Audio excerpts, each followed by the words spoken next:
Hi friends, എല്ലാവർക്കും AGS ക്രിയേഷൻസിൻ്റെ പുതിയൊരു എപ്പിസോഡിലേക്ക് സ്വാഗതം. നിങ്ങളെല്ലാവരും ആദ്യമായിട്ടാണ് ഈ ചാനൽ കാണുന്നതെങ്കിൽ സബ്സ്ക്രൈബ് ചെയ്യാൻ മറക്കരുത്. അവന്തിക ഇപ്പോൾ കുട്ടികൾക്കായി ഒരു സർപ്രൈസ് ഒരുക്കി വെച്ചിട്ടുണ്ടായിരുന്നു. അതിനായി ഒരു കൊട്ടാരത്തിലാണ് ഇപ്പോൾ കുട്ടികൾ എത്തിയിരിക്കുന്നത്. ആ കൊട്ടാരത്തിൻ്റെ സൈഡിൽ ഒരു വീട് കൂടെ ഉണ്ടായിരുന്നു. ആ വീട് കണ്ടിട്ട് കുട്ടികൾ അത് ചോദിക്കുന്നുണ്ട്. അങ്ങനെ എന്തൊക്കെയോ പറഞ്ഞു കൊടുക്കുന്നുണ്ട് ജെനി.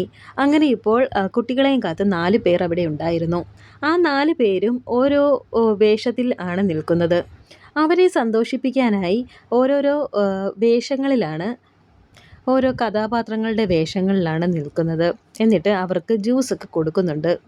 അങ്ങനെ കുട്ടികളുമൊത്ത് കളിക്കുന്നുണ്ട്. ശേഷം ഇപ്പോൾ അവർ അകത്തേക്ക് ചെല്ലുകയാണ്. അങ്ങനെ കുട്ടികൾ അകത്തേക്ക് കയറുമ്പോൾ അവിടെയൊക്കെ കുറേ ബലൂണുകളൊക്കെ വെച്ച് അവിടമെല്ലാം അലങ്കരിച്ചിട്ടുണ്ട്. അങ്ങനെ ഇപ്പോൾ അവർ ഒരു റൂമിലേക്കാണ് കയറിയിരിക്കുന്നത്. ആ റൂമിൽ കുറേ വാദ്യോപകരണങ്ങൾ ഉണ്ടായിരുന്നു. അതൊക്കെ ഇങ്ങനെ തൊട്ട് നോക്കുകയും അതിനെപ്പറ്റി കുട്ടികളിങ്ങനെ അതിനെക്കുറിച്ചൊക്കെ സംസാരിക്കുകയും ചെയ്യുന്നുണ്ട്. ശേഷം ആ ഭിത്തിയിൽ ഒരു നർത്തകിയുടെ ഒരു ചിത്രം വരച്ചു വെച്ചിട്ടുണ്ടായിരുന്നു. അവിടേക്ക് നോക്കുകയും അതിനെപ്പറ്റി ചില ചോദ്യങ്ങളൊക്കെ കുട്ടികൾ ജെനിയോട് ചോദിക്കുകയും ചെയ്യുന്നുണ്ട്. അങ്ങനെ ഒരു രാജാവിൻ്റെ ഫോട്ടോയും കണ്ട് കുട്ടികൾ അതൊക്കെ ചോദിക്കുന്നുണ്ട്. അങ്ങനെ ജെനി എന്തൊക്കെയോ പറഞ്ഞ് അതൊക്കെ പറഞ്ഞു കൊടുക്കുന്നുണ്ട്. എന്നിട്ട് കുട്ടികളെ ഒരുവിധം ഒരു റൂമിലേക്ക് കൊണ്ടുപോവുകയാണ് ജെനി. ശേഷം ഇപ്പോൾ ഹോസ്പിറ്റലിലാണ് കാണിക്കുന്നത്. അവിടെ അർച്ചനയെ ഇരുത്തിയിട്ട് ഗോകുൽ ഇപ്പോൾ OP ടിക്കറ്റ് എടുക്കാനായി പോകുന്നുണ്ട്. അർച്ചനയുടെ തൊട്ടടുത്ത് തന്നെ ശോഭന ഇരിക്കുന്നുണ്ട്. അർച്ചന ഇപ്പോൾ ചോദിക്കുന്നുണ്ട്, ഇത് ഏതാണ് ഈ ഹോസ്പിറ്റലിൽ നിന്ന്, നമ്മൾ സ്ഥിരം ഇവിടെയാണോ വരുന്നത് എന്നും അർച്ചന ചോദിക്കുമ്പോൾ ശോഭന പറയുന്നുണ്ട്, നമ്മളിത് സ്ഥിരം വരുന്ന ഹോസ്പിറ്റലാണല്ലോ, കഴിഞ്ഞ തവണയും നമ്മൾ ഇവിടെ തന്നെയാണല്ലോ വന്നത്, പിന്നെ മോളെന്താ അങ്ങനെ ചോദിക്കുന്നത് എന്ന് ശോഭന ചോദിക്കുന്നു. അർച്ചനയ്ക്കാണെങ്കിൽ ഇപ്പോൾ നല്ല തലവേദനയുണ്ട്. ഒന്നുമില്ല, എനിക്കിവിടെയുള്ളതൊന്നും പരിചയമുള്ളതായി തോന്നുന്നില്ല, അതുകൊണ്ടാണ് ഞാൻ അങ്ങനെ ചോദിച്ചത്, ഇതെന്തൊരു തലവേദനയാ എന്നൊക്കെ അർച്ചന പറയുന്നുണ്ട്. ഇത് കേട്ടപ്പോൾ ശോഭനാമ്മ പറയുന്നുണ്ട്, ഇവൾ എന്തൊക്കെയാ പറയുന്നത്, സ്ഥിരമായി വരുന്ന ഹോസ്പിറ്റൽ പരിചയമില്ലെന്ന് പറഞ്ഞാൽ ഇവൾക്ക് എന്തോ സാരമായി സംഭവിച്ചിട്ടുണ്ട്, ഇവൾക്ക് എന്താ ഈ സംഭവിക്കുന്നത്, എത്രയും പെട്ടെന്ന് ഡോക്ടറെ ഒന്ന് കണ്ടാൽ മതിയായിരുന്നു എന്നൊക്കെ ഇപ്പോൾ ശോഭനാമ്മ മനസ്സിൽ വിചാരിക്കുന്നു. ഈ സമയത്ത് തന്നെ ഇപ്പോൾ ശോഭനയ്ക്ക് ഒരു കോൾ വരുന്നുണ്ട്. ശിശിരിയാണ് വിളിക്കുന്നത്. അർച്ചന കേൾക്കാതിരിക്കാൻ വേണ്ടി തന്നെ ഇപ്പോൾ ശോഭന അവിടേക്ക് മാറി നിൽക്കുന്നുണ്ട്. അങ്ങനെ ഇപ്പോൾ അർച്ചനയോട്, ഒരു മിനിറ്റ് അമ്മ ഇപ്പോൾ വരാമെന്ന് പറഞ്ഞ് ഇപ്പോൾ ഫോണും എടുത്തുകൊണ്ട് അങ്ങോട്ട് മാറി നിൽക്കുന്നുണ്ട് ശോഭന. ഇപ്പോൾ ഇങ്ങോട്ട് വന്ന് കയറിയതല്ലേ ഉള്ളൂ എന്നൊക്കെ പറഞ്ഞ് ശോഭന ഇപ്പോൾ ഫോണുമായി അവിടെ നിൽക്കുന്നുണ്ട്. അർച്ചനയ്ക്കാണെങ്കിൽ തലവേദന സഹിക്കാൻ കഴിയുന്നില്ല. ഇതേ സമയത്താണ് സച്ചി ഇപ്പോൾ ഒരു പ്രായമായ മനുഷ്യനുമായി വന്നിരിക്കുന്നത്. അദ്ദേഹവുമായിട്ട് ഓട്ടത്തിന് വന്നതായിരുന്നു സച്ചി. കൂടെ മറ്റ് 2 പേരും കൂടി ഉണ്ടായിരുന്നു. അദ്ദേഹത്തെ വീൽ ചെയറിലാണ് ഇപ്പോൾ കൊണ്ടുവന്നിരിക്കുന്നത്.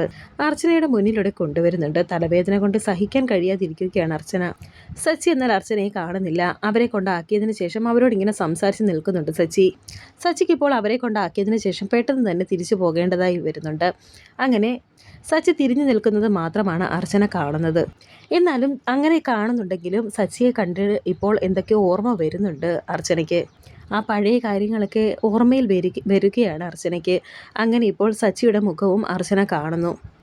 എന്നാൽ സച്ചി അർച്ചനയെ കാണുന്നില്ല. അർച്ചന ഇപ്പോൾ സച്ചിയെ കണ്ടിങ്ങനെ ഞെട്ടി നിൽക്കുന്നുണ്ട്.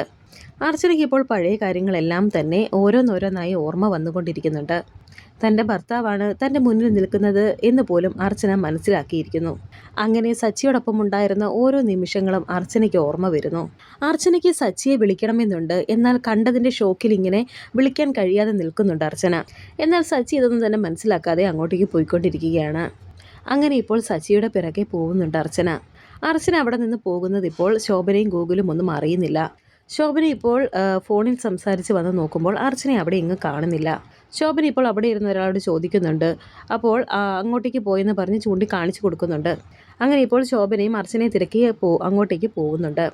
അങ്ങനെ ഇപ്പോൾ സച്ചി ഹോസ്പിറ്റലിൽ നിന്നും ഇറങ്ങി കാറിലേക്ക് കയറാൻ തുടങ്ങുന്നുണ്ട്. അർച്ചന തൊട്ട് പിന്നിൽ തന്നെ നിൽക്കുന്നുണ്ട്. സച്ചി ഇപ്പോൾ കാറിൽ കയറാതെ ഫോണിൽ സംസാരിക്കുന്നുണ്ട്. അങ്ങനെ ഇപ്പോൾ അവിടെ നിന്ന് അർച്ചന ഇപ്പോൾ ഉറക്കെ സച്ചിയേട്ടാ എന്ന് വിളിക്കുകയാണ്. സച്ചി പെട്ടെന്ന് തന്നെ തിരിഞ്ഞു നോക്കുമ്പോൾ സച്ചിയുടെ പ്രാണനായ അർച്ചന തൊട്ടു പിറകു നിൽക്കുന്നു. അർച്ചനയെ കണ്ടപാടെ സന്തോഷം സഹിക്കാനാവാതെ ഇങ്ങനെ നിൽക്കുന്നുണ്ട് സച്ചി. അങ്ങനെ ഇപ്പോൾ അവർ പരസ്പരം കണ്ടുമുട്ടിയിരിക്കുകയാണ്. അർച്ചനയെ കണ്ടപാടെ തന്നെ വളരെയധികം സന്തോഷത്തോടെ സച്ചി ഇങ്ങനെ അർച്ചന അർച്ചന എന്ന് പറയുന്നുണ്ട്. അങ്ങനെ ഇപ്പോൾ വളരെയധികം സന്തോഷത്തോടെ അർച്ചനയുടെ അരികിലേക്ക് ഓടിയെത്താൻ തുടങ്ങുമ്പോൾ സച്ചിയുടെ കയ്യിൽ ആരോ പിടിക്കുന്നുണ്ട്. അത് വേറെ ആരും ആയിരുന്നില്ല, അത് രാജീവായിരുന്നു. എന്നിട്ടിപ്പോൾ രാജീവ് സച്ചിയുടെ കർണത്തിലിട്ട് ഒരെണ്ണം കൊടുക്കുന്നുണ്ട്. അതും അർച്ചനയുടെ മുന്നിൽ വെച്ച്. ഈ സമയത്ത് ഇപ്പോൾ അർച്ചനയുടെ അടുത്തേക്ക് ശോഭനയും വന്നിട്ടുണ്ട്. രാജീവിന് കാര്യങ്ങളെല്ലാം തന്നെ അറിയാം.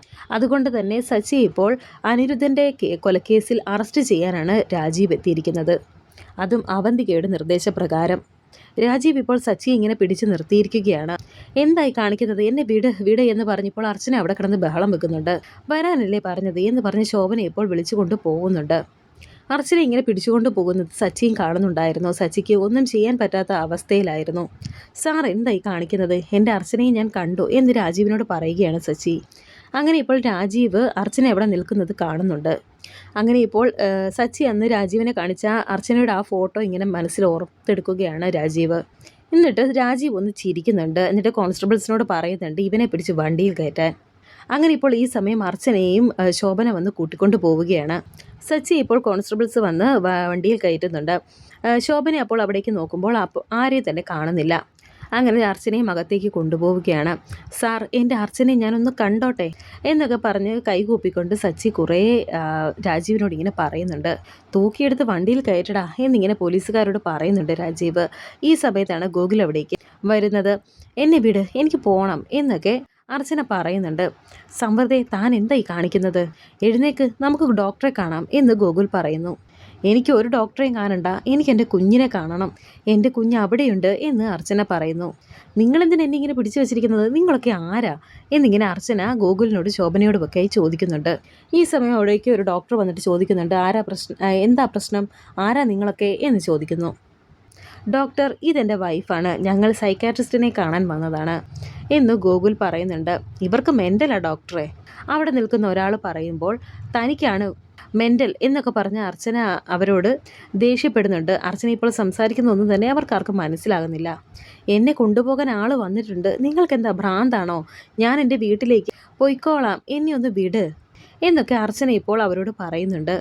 സമൃദ്ധ, അടങ്ങിയിരിക്കെ, എല്ലാവരും ശ്രദ്ധിക്കുന്നു എന്നൊക്കെ ഗോകുൽ അർച്ചനയോട് പറയുമ്പോൾ അർച്ചന പറയുന്നുണ്ട്, സമൃദ്ധയോ? ഏത് സമൃദ്ധ? ഞാൻ സമൃദ്ധയല്ല എന്നൊക്കെ പറയുന്നത് കേട്ട് അവർ രണ്ടുപേരും ഒന്ന് ഞെട്ടുന്നുണ്ട്. ഈ സമയം ഇപ്പോൾ രാജീവ് സച്ചിയുടെ കർണത്തിനിട്ടടിക്കുന്നുണ്ട്. കിടന്ന് പിടയ്ക്കാതെടാ എന്നിങ്ങനെ രാജീവ് പറയുമ്പോൾ സച്ചി പറയുന്നുണ്ട്, സാർ, ഞാൻ എൻ്റെ അർച്ചനയെ അവിടെ കണ്ടു. പ്ലീസ് സാർ, എന്നെ വിട് സാറേ, ഞാനൊന്ന് കണ്ടിട്ട് വരട്ടെ. പ്ലീസ്, ഞാൻ എത്ര കാലം കൊണ്ട് അവളെ അന്വേഷിച്ച് നടക്കുന്നു. ഞാൻ അവളെ ഒന്ന് കണ്ടോട്ടെ സാറേ എന്നൊക്കെ വളരെയധികം വിഷമിച്ച് കരഞ്ഞുകൊണ്ട് സച്ചി ഇപ്പോൾ രാജീവിനോട് പറയുന്നുണ്ട്. മിണ്ടിപ്പോകരുത്, ഇത് നിൻ്റെ സ്ഥിരം അടവാണെന്ന് എനിക്കറിയാം. റോഡിൽ കൂടെ പോകുന്ന ഏത് പെണ്ണിനെ കണ്ടാലും അത് നിൻ്റെ ഭാര്യയാണെന്ന് പറഞ്ഞുള്ള അഭ്യാസം ഉണ്ടല്ലോ, അതിനി വേണ്ട. ഇന്നത്തോടെ നിന്നെ ഞാൻ തീർക്കും. നീ എന്താ കരുതിയത്? ഒരുത്തനെ കൊന്ന് ചാക്കിൽ കയറ്റി പാറക്കുഴിയിൽ കൊണ്ടിട്ടാൽ ജീവിതകാലം മുഴുവൻ ഇങ്ങനെ ഒളിച്ചു നടക്കാമെന്നോ എന്നൊക്കെ ഇപ്പോൾ രാജീവ് സച്ചിയോട് ചോദിക്കുമ്പോൾ സച്ചി പറയുന്നുണ്ട്, സാർ എന്തൊക്കെ ഈ പറയുന്നത്? ഞാൻ ഒരാളെ കൊന്നെന്നോ? അനാവശ്യം പറയരുത് സാറേ, ഒരു ഉറുമ്പിനെ പോലും ഞാൻ നോവിച്ചിട്ടില്ല. പിന്നെയല്ലേ ഒരാളെ കൊല്ലുന്നത്? ആരെ കൊന്ന കാര്യമാ സാർ ഈ പറയുന്നത് എന്നൊക്കെ ഇങ്ങനെ സച്ചി ചോദിക്കുമ്പോൾ രാജീവ് പറയുന്നുണ്ട്, ആരെയാണ് കൊന്നതെന്നൊക്കെ ഞാൻ വിശദമായി പറയാം. ആദ്യം നീ സ്റ്റേഷനിലേക്ക് ചെല്ല്. 7 കൊല്ലം മുന്നേ നീ കൊന്നതിൻ്റെ തെളിവുകളെല്ലാം എൻ്റെ മുന്നിലാണ് കൊണ്ടുവന്നത്. അത് തിരിച്ചറിഞ്ഞതും നീ തന്നെയാണ് എന്നൊക്കെ ഇപ്പോൾ രാജീവ് പറയുന്നത് കേട്ട് സച്ചി ഇങ്ങനെ ഞെട്ടി നിൽക്കുന്നുണ്ട്. എന്താണ് നടക്കുന്നതെന്നോ ഒന്നും തന്നെ സച്ചിക്ക് ഇപ്പോൾ മനസ്സിലാകുന്നില്ല. വരാനിരിക്കുന്ന പുതിയ എപ്പിസോഡുകളുമായി വീണ്ടും കാണാം. Thank you for watching.